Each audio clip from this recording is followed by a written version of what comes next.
demande comment on peut bien vivre sur Mars. Ça n'a pas l'air très accueillant, cet endroit. C'est vrai que Mars n'est pas du tout comme la Terre. Son atmosphère déjà. Elle est composée à 95% de dioxyde de carbone et ne contient quasiment pas d'oxygène pour pouvoir respirer. Et ce n'est pas tout. La pression atmosphérique est beaucoup plus faible sur Mars, 160 fois plus faible que sur Terre. Résultat, à cette pression, l'eau bout et mauvaise nouvelle, les fluides corporels subissent également l'effet de cette faible pression.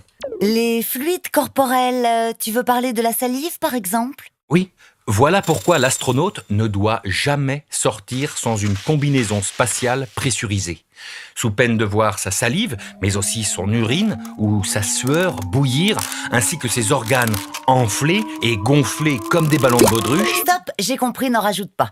Je suppose que le jardin, la terrasse, je peux tirer une croix dessus, hein ?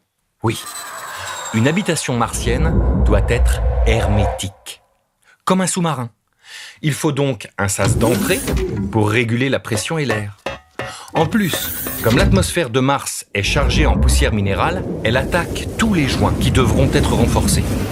Enfin, Mars ne possède pas de champ magnétique comme la Terre. Elle n'est donc pas protégée des radiations provenant des éruptions solaires. Il faut prévoir des abris recouverts d'eau liquide sous pression pour stopper ces radiations dangereuses pour les humains. Et pour se déplacer, il y a les rovers. La NASA préconise d'en utiliser au moins 2, histoire que l'un puisse dépanner l'autre en cas de panne ou d'accident. Et pour alimenter tout ça, on utilise des panneaux solaires, je présume. C'est une solution, mais il faut prendre en compte le fait que Mars, plus éloigné du Soleil que la Terre, reçoit 2 fois moins d'énergie. On peut donc aussi utiliser une centrale nucléaire. Et qu'est-ce qu'on va manger sur cette belle planète ? Bon, déjà, l'eau n'est pas un problème. Il y en a sous forme de glace que l'on pourrait exploiter.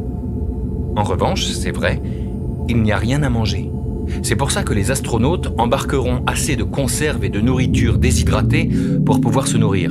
Des conserves pendant des mois, ça donne pas très envie. Une idée serait d'installer une serre pour cultiver quelques plantes. La tomate, par exemple, prend peu de place, se cultive facilement et peut être mangée sans préparation. Mais pour l'instant, on ne sait pas si elles seront comestibles. Et j'imagine qu'ils ne sont pas prêts de manger un steak. Ça, c'est sûr. Certains pensent plutôt à leur faire manger des insectes.